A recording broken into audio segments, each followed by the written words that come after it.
Bismillahirrahmanirrahim. Allahumma fta'alina hikmataka mansur alina rahmataka wa dzakira min asina idil jalal wal ikram. Ya, pertemuan materi udah saya share ya. Ini salah satu potongan ya. PDF saya coba ambil referensi yang lebih mudah ya. Ini referensi dari kementerian ya. Ini harusnya khusus untuk SMK.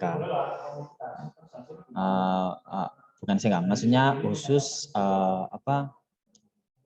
distribusi listrik ya. Nah, monggo bisa dicek. Nah, ini kita akan kemarin terakhir yaitu pembahasan terkait analisa aliran daya, terutama di jaringan distribusi. Nah, untuk pertemuan ini kita akan bahas penyusutan energi pada jaringan distribusi. Jadi di jaringan distribusi, baik itu distribusi atau transmisi, itu line ya, alirannya itu mengandung namanya tidak hanya hambatan ya, namun ada namanya reaktansi ya.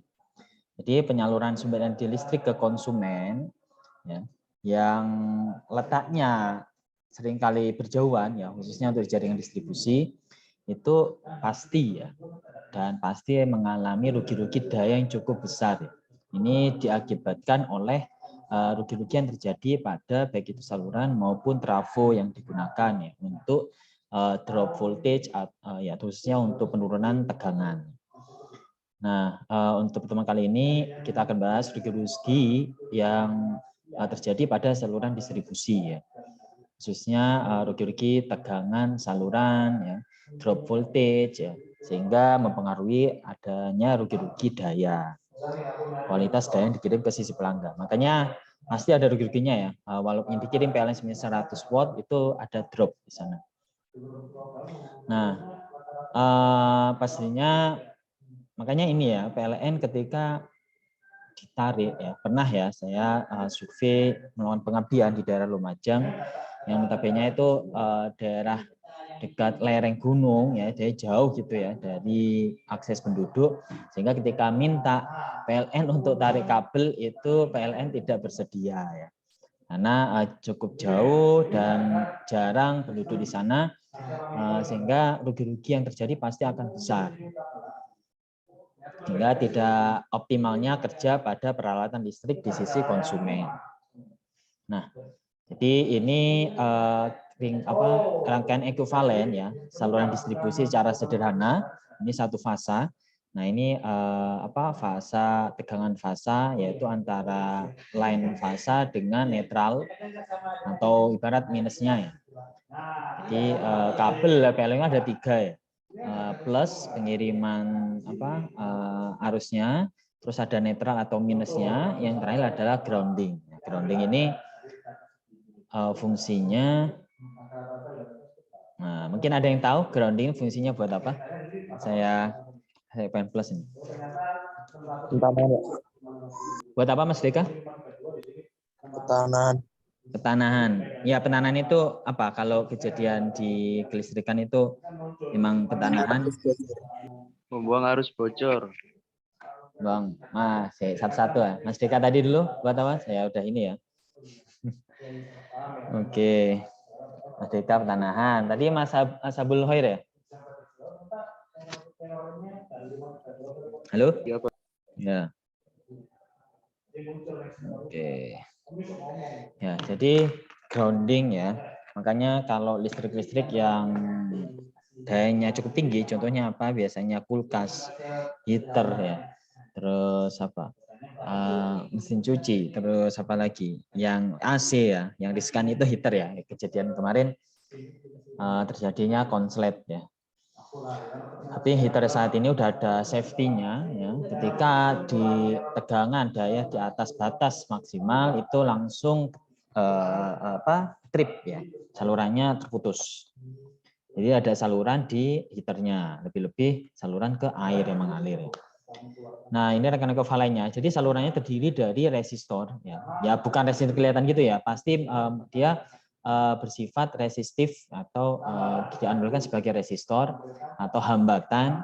Terus ada reaktansi dan kapasitansi. Kapasitansi akibat dari efek kapasitor seperti itu ya. Reaktansi adalah induktor. Ya. Jadi nilai kapasitansi saluran distribusi itu biasanya kecil, ya, sehingga dapat diabaikan. Nah, namun untuk reaktansi akibat dari suatu lilitan yang ada di saluran itu cukup signifikan pengaruhnya, sehingga yang sering dipertimbangkan adalah selain resistif atau hambatan, yaitu reaktansi ya.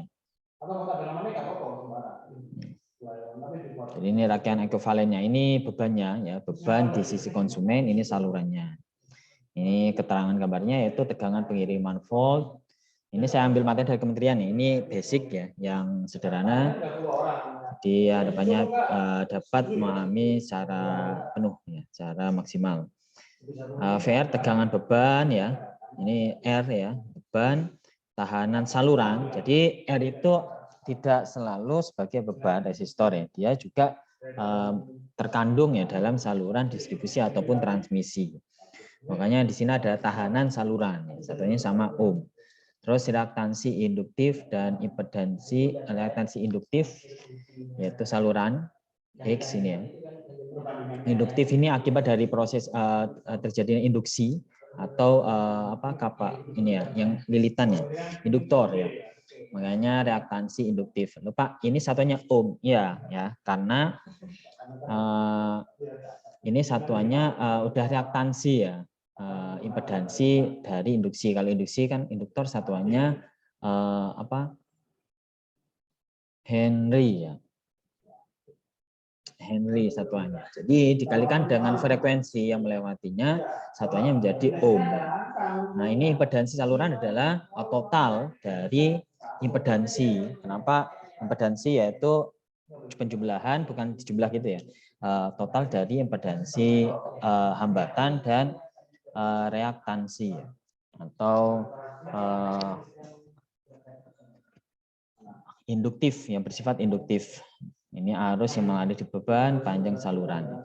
Nah, sehingga kalau kita tuliskan dalam suatu persamaan ya, tegangan sumber atau tegangan ini sumber satu fasa itu sama dengan, jadi tegangan ibarat ini sumbernya ya, itu didistribusikan melewati saluran ini yang melewati hambatan dan induktor ya, melewati hambatan induktansi dan terakhir yaitu melewati beban sebagai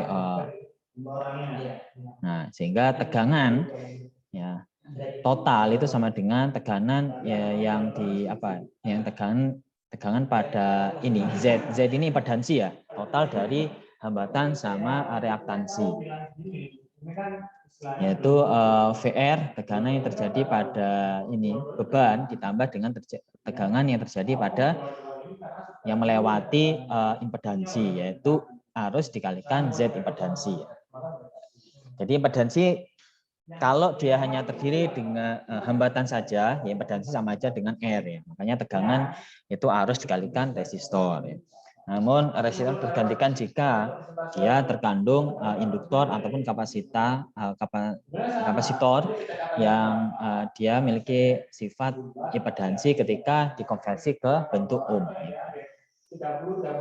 Saya buka dulu.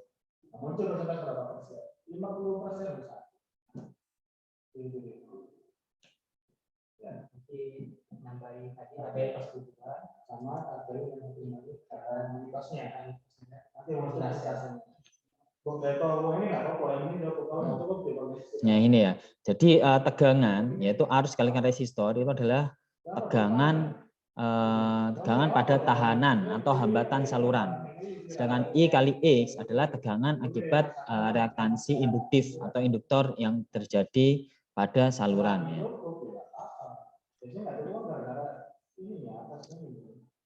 Jadi ada ininya konversinya ya. Konversinya itu seperti ini.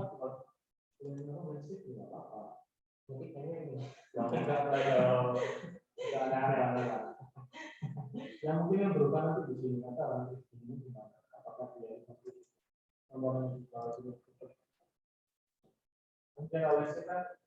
Oke, sebentar ya, saya coba.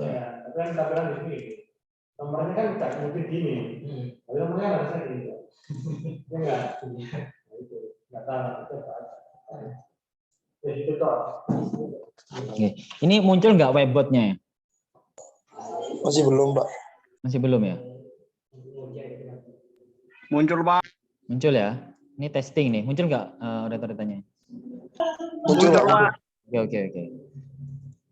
Jadi kalau resistor tadi udah langsung satuannya ohm ya, sedangkan induktor dan kapasitor,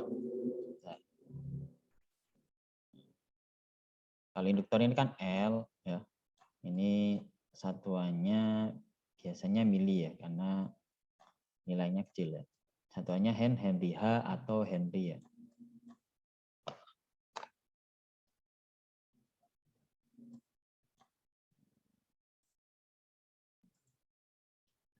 Henry ya.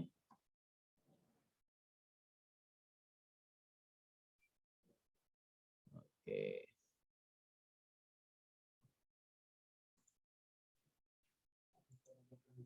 Nah, terus kalau dikonversi ya ke bentuk Z atau impedansi induktor, itu Z sama dengan omega ya, dikali dengan L. W-nya itu kayak bulat gitu ya. Dimana omega adalah 2 kali pi dikali frekuensi dikali dengan L. Nah, ini omega yaitu 2 kali pi nilainya 3,14, frekuensi listrik itu sendiri ya, kalau Indonesia 60 ya, 60 Hz. Terus ini L untuk satuan Henry, jadi ini hasilnya adalah nanti satuannya yaitu ohm ya. Lambangnya gini ya. Nah, gini ya. Ini ohm. Mau lambang gini atau tulisan. Ini biasanya ZL ya, yaitu impedansi induktor atau induktansi ya. Terus kalau kapasitor C, memang kita abaikan ya kalau ini ya. Kita tulis saja ini satuannya adalah farad. F.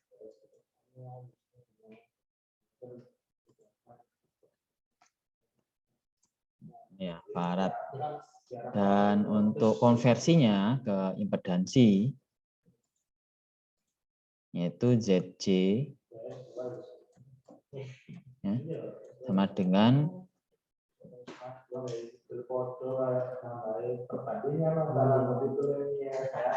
C per omega ya.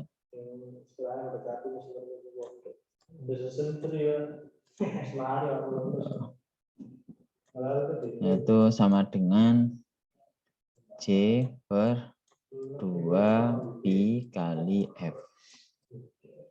Nah, ini satuannya ohm juga ya kalau udah dikonversi. Nah, sehingga total dari impedansi induktor ZL dan C itu tadi ya ditotal dengan resistor hambatan. Oke, lanjut lagi.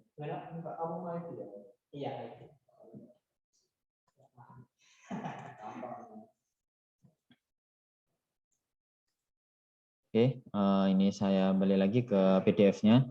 Nah, jadi jatuh tegangan atau drop voltage ya, yaitu jika ada arus yang mengalir melalui saluran distribusi, maka akan terjadi penurunan tegangan sepanjang saluran. Nah, penurunan tegangan ini adalah akibat dari adanya tadi resistor dan induktor ya, atau X ya, XL. Nah, atau tadi satunya ada yang bilang XL ya, atau ada yang bilang ZL ya. Itu nggak masalah. Kalau R itu adalah drop voltage ya, itu akibat dari tehanan atau hambatan, sedangkan X adalah akibat dari reaktansi ya, induktif saluran. Nah, jadi berdasarkan rangkaian ekuivalen saluran distribusi di atas, maka persamaan jatuh tegangan atau drop voltage itu diperoleh dari diagram vektor berikut. Nah, ini RI bukan Republik Indonesia ya. Ini IR yaitu arus dikali resistor Nah, arahnya dia ke sumbu X positif karena dia nilai real ya. Terus ini adalah ini adalah tegangan totalnya, yaitu tegangan sumber ya. Terus ini adalah X kali I ya. X kali I ini adalah vektor ya dari impedansi induktor ya. Sehingga di sini sudah diketahui ya, ada drop voltage di sini. Nah, pada gambar 2.3 dapat diperhatikan bahwa persamaan tegangan yang mendasari diagram vektor tersebut adalah tegangan sumber itu sama dengan tegangan resistor. Kalau tegangan resistor karena real ya udah ya VR ditambah dengan arus dikali resistor kali cos theta. Terus ditambah arus kali X yaitu impedansi induktor dikali sin theta.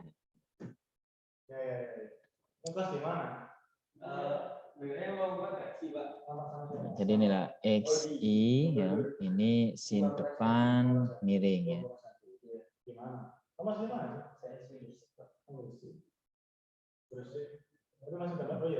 Nah, kalau cosnya itu ini yaitu I kali R kan lurus sini ya. Dia terhadap sumbu theta sudut ya antara garis miring ini dengan sumbu X positif, yaitu jadi yang di samping sudut adalah cos ya, itu cos theta, sedangkan ini yang di depan sudut adalah sin ya,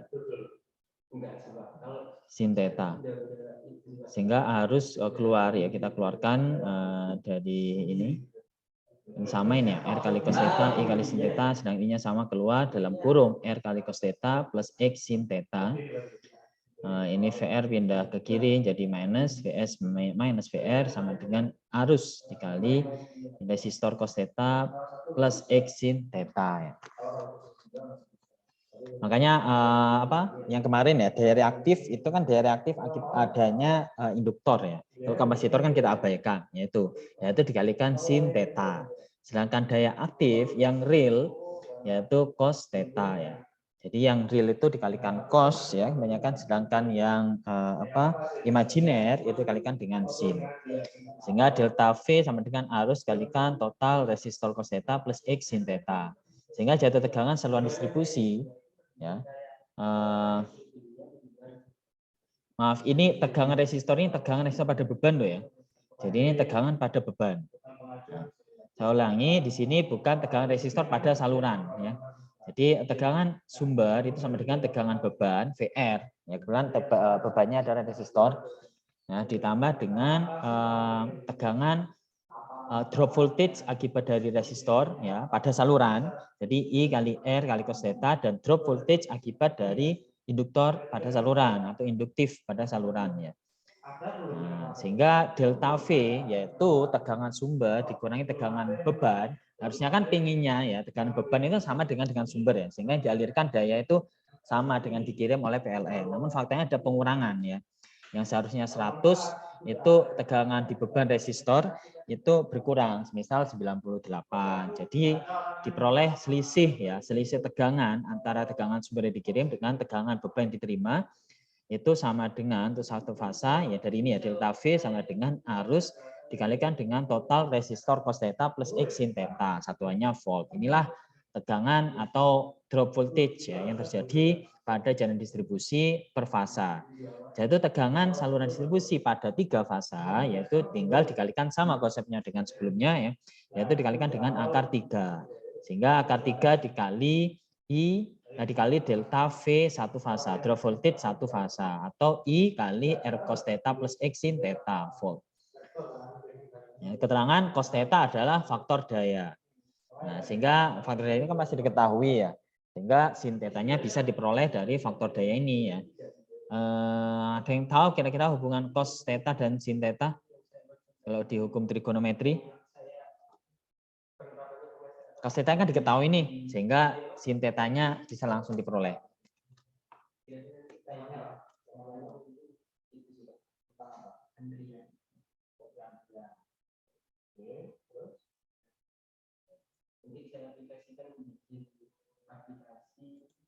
Oke, kalau nggak ada,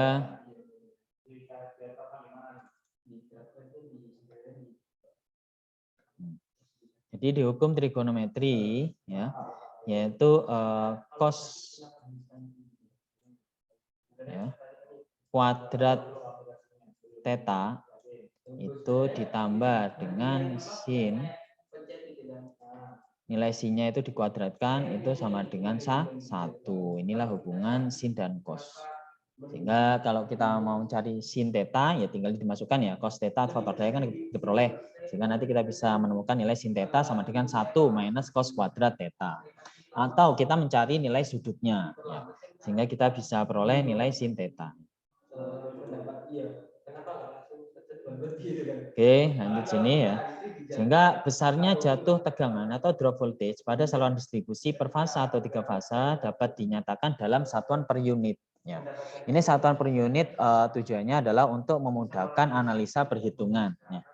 Analisa perhitungan karena satuan dan besarnya huge-nya jaringan ya, sehingga dijadikan per unit atau dalam bentuk persentase. Sehingga satuannya apapun untuk daya, untuk tegangan itu sama, sehingga analisanya lebih serempak seragam ya.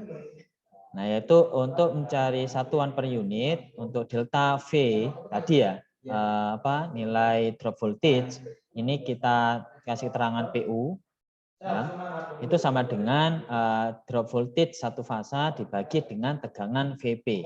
VP adalah tegangan fasa ya.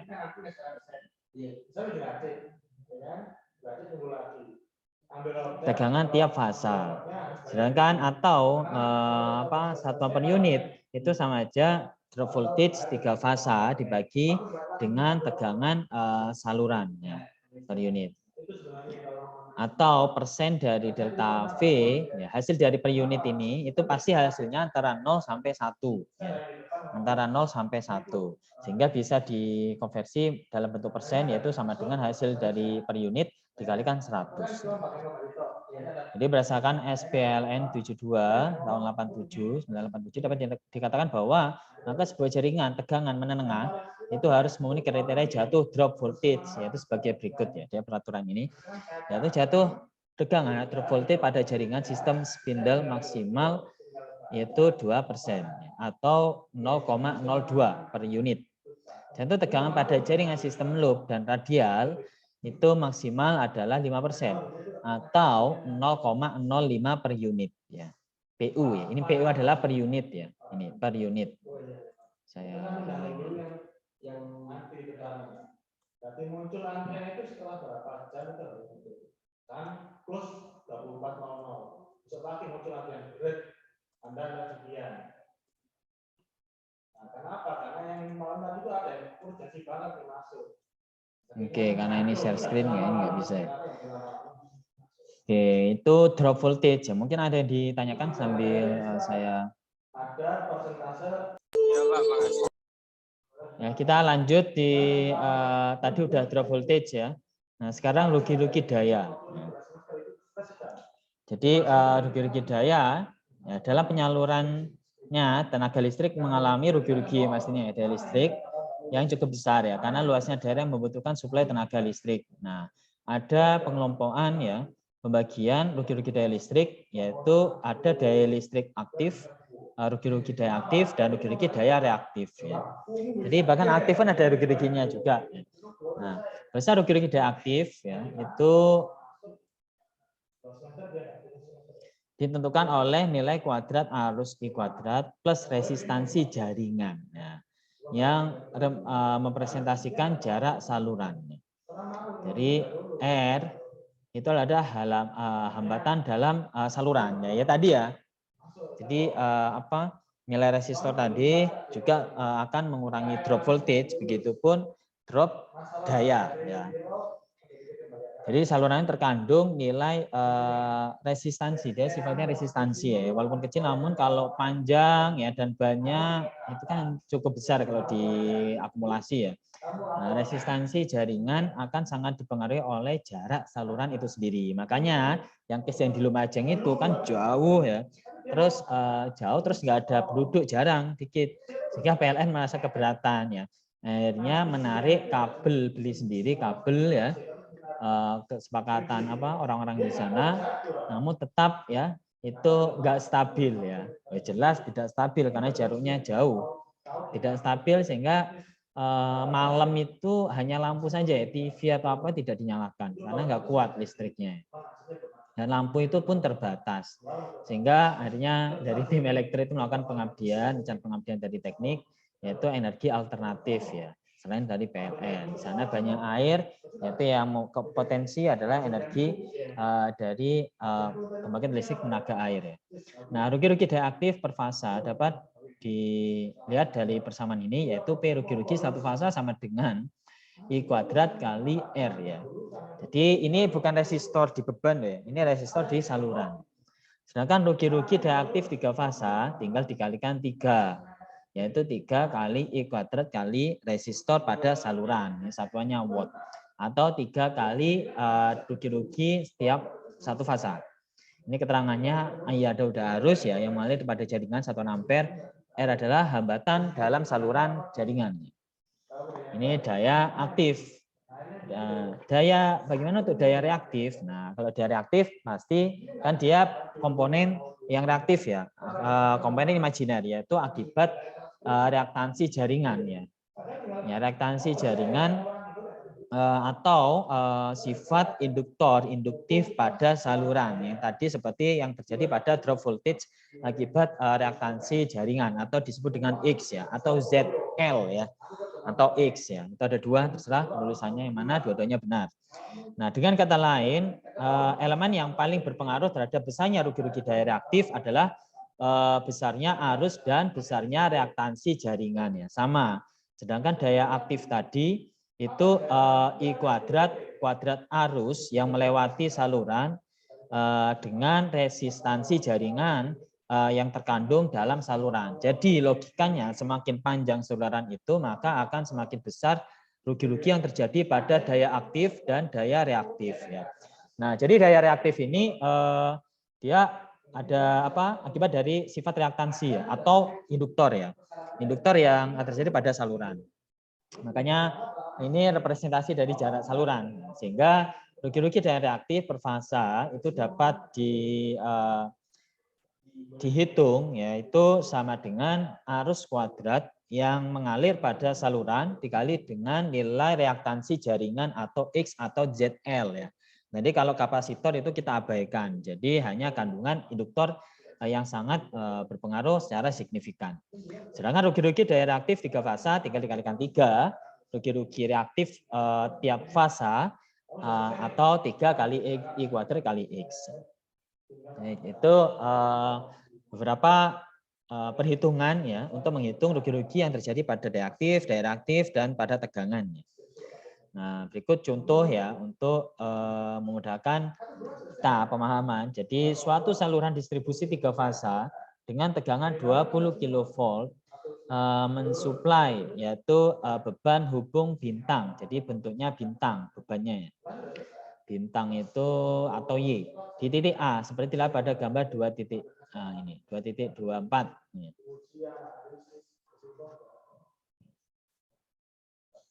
Arus beban adalah 100 ampere dengan faktor daya sebesar 0,8. Ya, jadi harus melewati saluran dan 100 ampere, sedangkan faktor dayanya 0,8, sedangkan impedansi saluran distribusi, ya. Jadi impedansi saluran distribusi ini impedansi total ya, yaitu impedansi resistor atau hambatan dijumlah dengan impedansi dari reaktansi atau induktor, atau kita tulis sebagai nilai real ditambah dengan nilai imajiner yaitu dikalikan dengan J. Yaitu 0,55 ditambah J kali 0,5 ohm. Satunya sama ohm ya.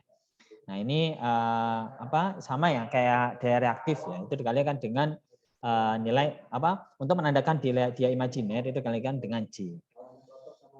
Ini gambarnya ya. Jadi dari sini kita bisa mengetahui nilai resistor. Ada yang tahu nilai resistornya berapa ini? Dari nilai ini 0,55 plus J 0,5. Tadi udah di ini ya, bentuk persamaan total impedansi. Ada yang tahu nilai resistornya berapa pada saluran? Jadi soal ini. Enggak.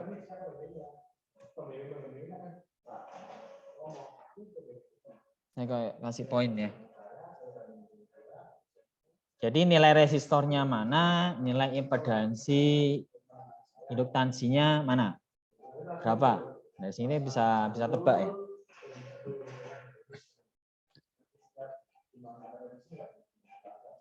Halo? Ya, Pak. Yang mana Mas Deka? Tahu enggak?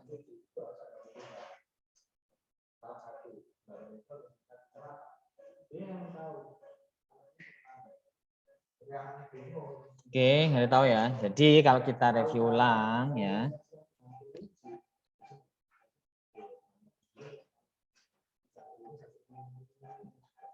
Nah, ini loh ya. Z sama dengan impedansi total adalah R ditambah JX. Ya. Jadi R itu yang tidak dikalikan J dan X impedansi induktansi yang dikalikan dengan J. Ya. Jadi dari sini kita bisa mengetahui bahwa nilai R itu adalah 0,55 ohm. Sedangkan nilai X atau impedansi induktor yaitu 0,5 ohm. Jadi yang dikalikan J ini adalah nilai X, impedansi induktansi. Sedangkan yang tidak dikalikan J, ini J kan menandakan bahwa dia bilangan imajiner ya. Yang real yaitu adalah nilai resistor. Nah, itu loh jawabannya ya. Jadi dari soal ini kita bisa tebak ya berapa nilai resistor dan impedansi ya. Kita hitung jatuh, tegangan, saluran, distribusi, rugi-rugi daya dan seterusnya. Jadi pertama tegangan yang masuk ke beban hubung bintang ya. Kemarin ya ujiannya yaitu VP sama dengan tegangan saluran dibagi dengan akar 3. Jadi tegangan tiap fasa di beban itu sama dengan 11,55 kV. Faktor daya tadi cos theta sama 0,8 sehingga sudutnya yaitu inverse cos inverse dari 0,8 yaitu 36,87 derajat. Nah, ini loh ya. Impedansi saluran itu kan Z sama dengan R plus JX. Yaitu Z sama dengan 0,55 plus J 0,5 ohm sehingga nilai resistornya adalah 0,55 ohm dan nilai impedansi induktansinya adalah 0,5 ohm ya. Oke, jadi kita harus predik berapa nilai R dan X ya jika diketahui soal impedansi total. Nah, jatuh tegangan pada saluran distribusi per fasa, drop voltage satu fasa yaitu tadi rumusnya I dikali dengan total resistor cos theta plus X sin theta. Itu yang dimasukkan nilai R, nilai cos berapa tadi? Cos 36,87 plus nilai X dikalikan sin 36,87 ya. Oke, sehingga diperoleh dengan kalkulator diperoleh ini nilainya penjumlahannya 0,74 kali 100 yaitu 74 volt atau dibagi 1000 0,074 kilovolt. Nah, ini drop voltage yang terjadi pada contoh soal 3. Terus jatuh tegangan pada saluran 3 distribusi 3 fasa tinggal dikalikan akar 3 yaitu akar 3 kali drop voltage 1 fasa. Ketemunya yaitu 128,17 volt atau 0,128 kilovolt. Atau jatuh tegangan pada saluran distribusi per unit. Jadi kita konversi per unit yaitu dibagi dengan tegangan tiap fasa VP.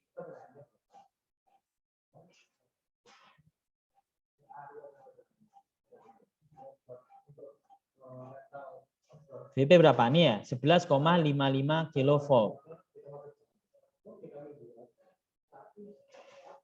Yaitu drop voltage satu fasa yaitu 0,074 kilovolt karena tiap fasa tegangan fasa itu satuan kilo, jadi yang diambil drop voltage-nya yang satuan kilo yaitu 0,074 kilovolt. Jangan sampai salah masukkannya. Dimasukkan 74 volt. Padahal yang di bawah adalah yang dimasukkan nilai. Nah, jadi pastikan sama ya, kilo ya kilovolt ya kilovolt atau satunya volt ya volt. Ini satunya sama-sama kilo yaitu 0,074 dibagi 11,55 ketemunya 0,0064 per unit.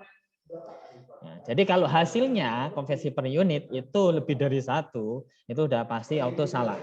Ya, salah perhitungannya. Pasti nilainya 0 sampai 1. Sehingga bisa dikonversi dalam bentuk persen yaitu dikalikan 100%, ketemunya yaitu 0,64%. Adapun untuk yang 3 fasa yaitu drop voltage 3 fasa dibagi dengan tegangan. Nah, kalau yang 3 fasa itu dibagi tegangan saluran ya atau VL, line. Line itu saluran ya, line. Garis ya. Sedangkan P adalah fasa. Jadi untuk yang 3 fasa dibagi dengan tegangan saluran. Yaitu 0,128 dibagi 20 kilovolt, ketemunya itu 0,0064 per unit. Jadi satuannya harus fasa. Satuannya itu per unit enggak ada ya. Cuma ditambah PU per unit. Karena ini voltnya dibagi sama-sama volt kan ya. Dicoret kan hilang. Sehingga tidak ada satuan ya. Persen drop voltage sama dengan 0,064 dikali 100 yaitu 0,64%. Selanjutnya rugi-rugi daya saluran distribusi yaitu rugi-rugi daya aktif dan reaktif. Untuk yang aktif yaitu sama dengan arus kuadrat kalikan R. R-nya tadi dari impedans total yaitu 0,55 kali 100 kuadrat, ketemunya yaitu 5.500 watt atau 5,5 kilowatt. Sehingga untuk 3 fasa tinggal dikalikan 3, ketemunya yaitu 16,5 kilowatt atau 0,0165 megawatt. Nah ini drop voltage ya, lumayan ya. Namun untuk skillnya yang besar. Ya. Rugi-rugi daya reaktif yaitu I kuadrat kalikan nilai impedansi, ya induktansi yaitu 0,5, ketemunya 500. Jangan lupa satuannya untuk reaktif yaitu volt ampere reaktif atau var. V-nya besar. Atau 5 kilovar ya.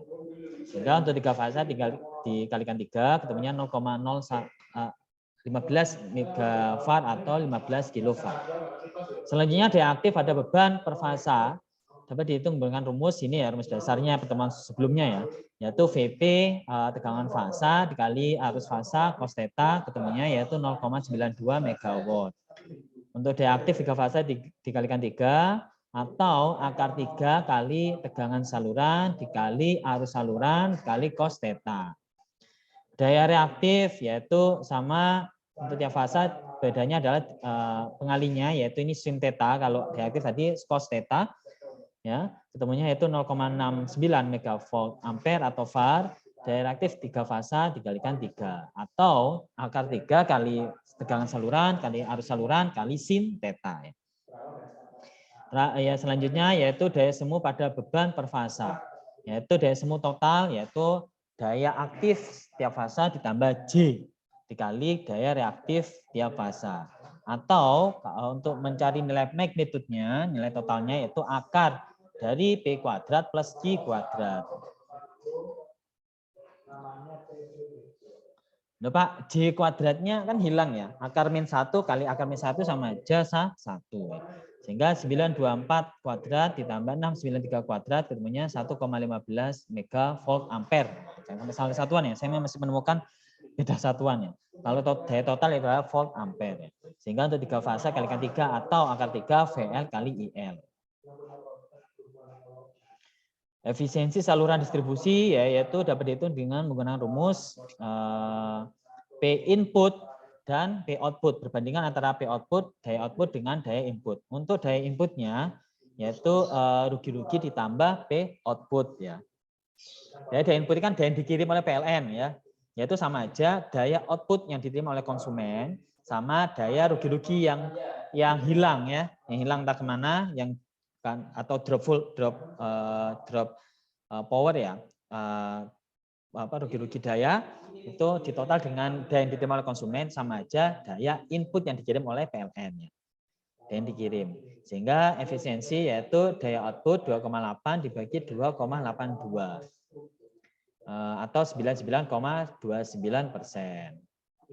Baik, untuk pertemuan hari ini kita sampai ini dulu. Monggo bisa dibaca ya. Ini kita pertemuan selanjutnya kita lanjut di contoh soal 4 sampai materi selanjutnya ya. Tentang rugi-rugi. Ini masih contoh soal semua ya ini ya.